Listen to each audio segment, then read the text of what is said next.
ഇടതു സർക്കാർ പിണറായി മന്ത്രിസഭ അധികാരത്തിൽ എത്തുകയാണ്.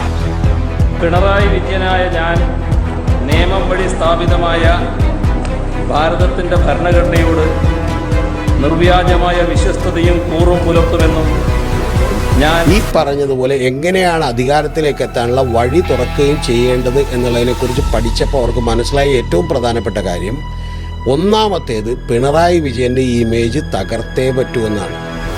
ദാമോദര മേനോൻ സതീശൻ എന്ന ഞാൻ നിയമം വഴി സ്ഥാപിതമായ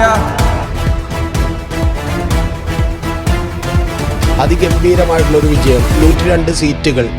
ഇതൊരു നിസ്സാരമായിട്ടുള്ള വിജയമല്ല. കാരണം എന്താണെന്ന് വെച്ചിട്ടുണ്ടെങ്കിൽ 2001 ഇതിനു മുമ്പ് 49% വോട്ടുകൾ UDF നേടിയിട്ടുള്ളത്.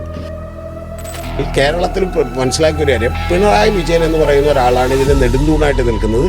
അദ്ദേഹത്തെ കൃത്യമായി കോർണർ ചെയ്യുക, അറ്റാക്ക് ചെയ്യുക. അദ്ദേഹത്തെ അറ്റാക്ക് ചെയ്യാനായിട്ട് ഏറ്റവും എളുപ്പത്തിലുള്ള ഒരു കാര്യമുണ്ട്.